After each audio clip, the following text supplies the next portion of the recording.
ప్రేమ చేస్తే నువ్వు ఎక్కడ పాడైపోతావు అని చెప్పి తను చినిగిపోయిన బట్టలు వేసుకొని నీకు మంచి మంచి బట్టలు ఇప్పిస్తాడు రా నాన్న. పాపం తను పరిగికో వికారాబాద్కో పంట మొత్తం తీసుకొని వచ్చిన తర్వాత పంట అమ్మిన తర్వాత ఒక 10,000 జేబులో పెట్టుకొని ఇంటికి వెళ్తూ ఉంటే మధ్యాహ్నం 3 అవుతూ ఉంటుంది, ఆకలి అవుతూ ఉంటుంది నాన్నకు బాగా. నాన్న తిందామని చెప్పి ఒక రెస్టారెంట్ ముందర నిలబడి లోపలికి పోయి బిర్యానీ ఎంత ఉందని చెప్పి చూస్తే 250 రూపాయలు ఉంటుంది. నాన్నకు ఆకలి అవుతూ ఉంటుంది, పేగులు మాడిపోతూ ఉంటాయి. అరే నేను ఈ పూట 250 రూపాయలు పెట్టి బిర్యానీ తింటే నా ఒక్కరి కడుపు నిడుతుంది, అదే ఇంటికి ఏమన్నా తీసుకుపోయినా అనుకో నా పిల్లలు కూడా హ్యాపీగా తింటారని చెప్పి తన కడుపు మార్చుకొని ఇంటికి మీ నాన్న వస్తాడు బాస్. రియల్గా మన నాన్న హీరో కాదా? ఎన్నోసార్లు ఒక్కసారి ఇంటికి వెళ్ళిన తర్వాత నాన్న నీతో ఫ్రీగా ఉంటే అడగండి, నాన్న నీకు ఎన్ని కష్టాలు ఉన్నాయని చెప్పి పెద్ద చిట్టా చెప్తాడు బాస్. ఎన్నో అప్పులు ఉన్నాయి నాన్నకు, ఎన్నో ప్రాబ్లమ్స్ ఉన్నాయి నాన్నకు. అమ్మ మీరు ఆడపిల్లలాగా పుట్టినరు, రియల్గా మీ అమ్మ నాన్నకు సెల్యూట్, మిమ్మల్ని చదివిపిస్తున్నారు. రియల్గా సెల్యూట్ వాళ్ళకి. ఎందుకంటే ఆడపిల్ల పుట్టిందని చెప్పి చాలామంది బాధపడుతూ ఉన్నారు. ఆడపిల్ల పుట్టినా సరే చదివిస్తున్నారు, రేపు పొద్దున నీ పెళ్ళి ఎట్లా చేయాలని చెప్పి ఇప్పటి నుంచి ఆలోచిస్తారమ్మ. పాపము నా కూతురికి ఎలాంటి భర్తను తీసుకురావాలి, ఎంత కట్నం ఇవ్వాలి, ఎంత బంగారం పోగు చేయాలని చెప్పి పాపం నాన్న పిచ్చోన్లాగా బయట నీ కోసం కష్టపడుతున్నాడు రా. ఈరోజు హ్యాపీగా ఇక్కడ నవ్వుకుంటా కూర్చున్నావు కదా, ఇంటికి వెళ్తే నాన్నని ముఖం మీద తిడుతున్నావు కదా, పెద్దగా అయిపోయినావు అని చెప్పి 10th క్లాస్కి వచ్చినావు అని చెప్పి. కానీ ఈ టైం మీ నాన్న గురించి ఆలోచన చేయి. ఎక్కడనో చేన్లో పని చేస్తున్నాడు పాపం, కూలి పని చేస్తున్నాడు పాపం, ఆటో నడిపిస్తున్నాడు పాపం. 365 రోజులు నీ కోసం పని చేసేటటువంటి కష్టపడేటటువంటి పిచ్చోడరా మీ నాన్న. మరి ఇంకో దేవత గురించి చెప్పున్నా, నిజంగా భగవంతుడు అనేవాడు ఉన్నాడో లేడో నాకైతే తెలియదు, కానీ 9 నెలలు మోసింది బాస్ అమ్మ మనని. కానీ ఇంటికి పోతే అమ్మకు మనం ఏమి ఇస్తున్నాం తెలుసా? నీకేం తెలియదు ఊకో, మాట్లాడక ఎక్కువ మాట్లాడక, నీకేం తెలుసు స్కూల్ గురించి, నీకేం తెలియదు ఊకో అని చెప్పి అమ్మని చీటికి మాటికి తిడుతున్నాం. రియల్గా గుండె మీద చేసుకొని చెప్పండి, అమ్మతో ప్రేమగా మాట్లాడి ఎన్ని రోజులు అయింది. చాలామంది పిల్లల్ని చూస్తూ ఉంటా నేను, వాళ్ళ అమ్మ నాన్న చనిపోయినప్పుడు ఎవరి జీవితం ఇది జరగొద్దా నేను అనుకుంటున్నా, కానీ ఖచ్చితంగా ఏదో ఒక రోజు మన అమ్మ మన నాన్న మనల్ని వదిలేసి వెళ్ళిపోతారా. ఎందుకంటే పెద్దగా అవుతూ ఉంటారు, వయసు ఎక్కువ అవుతూ ఉంటుంది కాబట్టి ఏదో ఒక రోజు మన అమ్మ మన నాన్న మనల్ని వదిలేసి వెళ్ళిపోతారు. అమ్మ నాన్న లేని వాళ్ళని అడగండి, వాళ్ళ విలువ ఏందో చెప్తారు. నాన్న లేని వాళ్ళు ఎవరున్నారా ఇక్కడ? వాళ్ళని అడగండి, నాన్న లేని జీవితం ఎంత ఘోరంగా ఉంటుందో. నాన్న లేని వాళ్ళని అడగండి, ఎవరైనా పిల్లల్ని వాళ్ళ నాన్న దొరకపోతే వాళ్ళకి అనిపిస్తుంది, అరే మా నాన్న ఉంటే ఇట్లా తీసుకుపోతుండేనేమో, మా నాన్న ఉంటే స్కూల్కి వస్తుండేనేమో నా గురించి అని చెప్పి చాలా బాధ అనిపిస్తుంది. మరి ఈ రకంగా ఒక తల్లి 9 నెలలు మోస్తుంది మీ అమ్మ. అమ్మని ఇంటికి పోతే మనం చీటికి మాటికి తిడుతూ ఉన్నాం, చీటికి మాటికి కసురుకుంటా ఉన్నాం, నీకేం తెలియదు అంటున్నాం. 9 నెలలు కడుపులో మోసేటప్పుడు ఎన్నో హాస్పిటళ్ళు తిరిగింది, ఎన్నో గుడులు తిరిగింది, ఎన్నో మందులు మింగింది, తనకు ఇష్టం లేని ఫుడ్ తీసుకున్నది అమ్మ. స్కూల్కి వెళ్ళేటప్పుడు బ్యాగ్ బరువు అయితే మన ఫ్రెండ్కి ఇస్తాం పట్టుకోరకో సేపు అని చెప్పి, కానీ లోపల 2 కిలోల బరువు లోపల పెట్టుకొని 9 నెలలు మోసిందిరా మీ అమ్మ. ఆడపిల్లవో తెలియదు, మగపిల్లగాడవో తెలియదు, అందంగా ఉన్నవో తెలియదు, వికారంగా ఉన్నవో తెలియదు, పుట్టిన తర్వాత వాళ్ళని చూసుకుంటావో తెలియదు, చూసుకోవో తెలియదు. కడుపులో ఉన్నప్పుడు ప్రతిరోజు మురిసిపోయింది, నా కొడుకు ఇట్లుంటాడేమో, నా కూతురు ఇట్లుంటుందేమో అని చెప్పి. 8 నెలల టైం లోపల నువ్వు ఆడుతూ ఉంటే అమ్మ పేగును గట్టిగా తన్నినప్పుడు విపరీతమైనటువంటి నొప్పి. లేచి ఒక్కసారి కన్నీళ్లు దూడ్చుకొని పక్కకు నాన్న ఉంటే నాన్న నిద్రలకెళ్ళి లేపి, లోపల బాబా ఆడుకుంటున్నారు తెలుసా, లోపల పాప ఆడుకుంటుంది తెలుసా అని చెప్పి మురిసిపోయిందిరా మీ అమ్మ. 9 నెలలు నిన్ను మోసిన తర్వాత ఈ ప్రపంచం లోపలికి నిన్ను తీసుకొచ్చేటప్పుడు మీ అమ్మ నిన్ను ఈ ప్రపంచం లోపలికి ఎట్లా తీసుకొస్తుంది తెలుసా? 2 రకాలుగా తీసుకొస్తుంది బాస్. ఒకటి caesarean delivery, 2 normal delivery. Caesarean delivery అంటే ఏందో తెలుసా బాస్? రియల్గా నా జీవితంలో నేను డిగ్రీలో ఉన్నప్పుడు నాకు అపెండిక్స్ ఆపరేషన్ అయింది. 3 కుట్లు పడితే 3 నెలలు ఇబ్బంది పడ్డా నేను. 3 కుట్లకు 3 నెలలు ఇబ్బంది పడ్డా. సిజేరియన్ డెలివరీ అంటే తల్లి తన కడుపును మొత్తం కోయించుకొని నిన్ను ఈ ప్రపంచం లోపలికి తీసుకొస్తుందిరా. డాక్టర్ అంటాడు, అమ్మ నీ కడుపు మొత్తం కోసి బిడ్డను బయటికి తీయాలంటే ఇప్పటి వరకు ఏ తల్లి కూడా నాకేం కావద్దు అని చెప్పి ఏ తల్లి చెప్పలే. డాక్టర్ ఏమైనా పర్లేదు, కడుపులో ఉన్న బిడ్డకి ఏం కావద్దు డాక్టర్ అని చెప్పినటువంటి గొప్ప దేవతరా మీ అమ్మ. ఆ రకంగా నీకు సిజేరియన్ డెలివరీ ద్వారా నీకు జన్మనిచ్చింది మీ అమ్మ. సిజేరియన్ డెలివరీ కాకుండా నార్మల్ డెలివరీ, మ్యాక్సిమం మీ తల్లులు నీకు ఎక్కువ నార్మల్ డెలివరీ ఇచ్చింటారు. నార్మల్ డెలివరీ అంటే ఏం తెలుసా? ఒక్కసారి ప్లీజ్ అందరు ఇట్లా గిల్లుకోండి, ఒక్కసారి ప్లీజ్ గిల్లుకోండి అందరు, ఒకసారి కంపల్సరీ గిల్లుకోవాలి అందరు. గిల్లుకున్నారా? ఇప్పుడు గిల్లుకుంటే మీకు ఒక నొప్పి వచ్చింది కదా, పెయిన్. ఆ పెయిన్ని దేంట్లో కొలుస్తారంటే డెల్స్లో కొలుస్తారు. ఇప్పుడు నీకు అయినటువంటి పెయిన్ ఎంత అంటే 0.01 డెల్. 0.01 డెల్కి అబ్బా అంటున్నావు. నేను వచ్చి నీకు గట్టిగా తొడపాశం పెడితే అది ఎంత ఉంటుంది అంటే 0.1 డెల్ ఉంటుంది. 0.1 డెల్కే తల్లడిల్లిపోతున్నావు అబ్బా అంటున్నావు.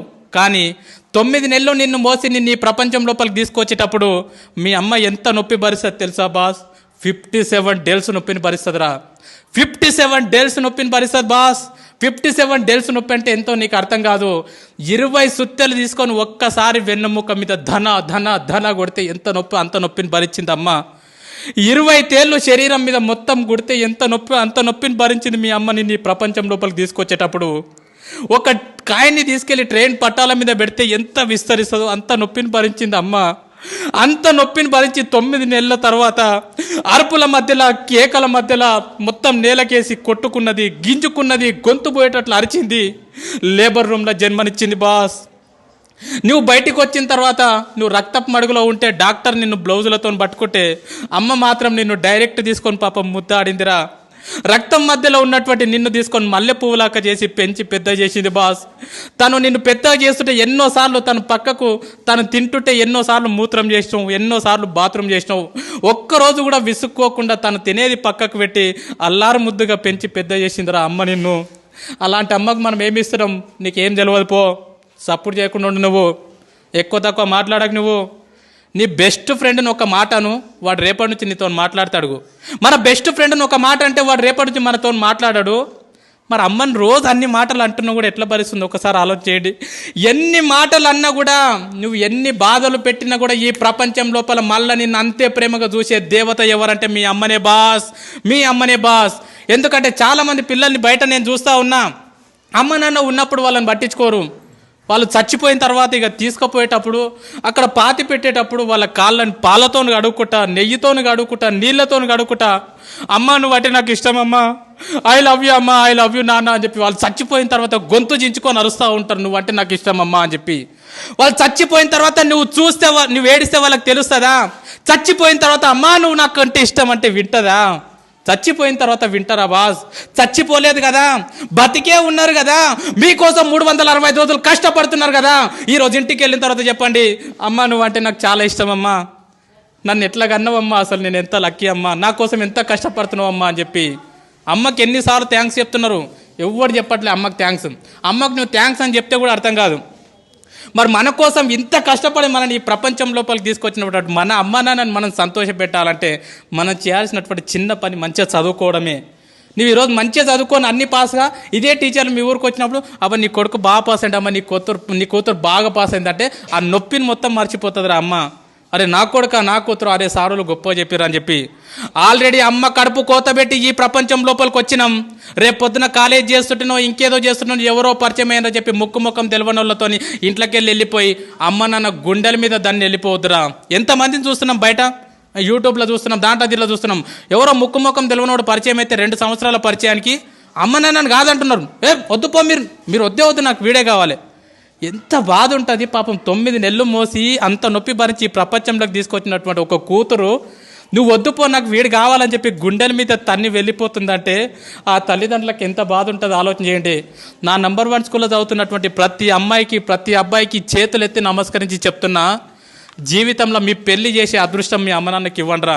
మీ పెళ్లి చేసే అదృష్టం మీ అమ్మ నాన్నకి ఇవ్వండి. రేపు పొద్దున మీ పెళ్లి చేసే టైంకి ఊరు తిరగాలి నీకోసం, నా కూతురుకు అబ్బాయి కావాలని చెప్పి, నా కొడుకుకు అమ్మాయి కావాలని చెప్పి ఊరు తిరగాలి.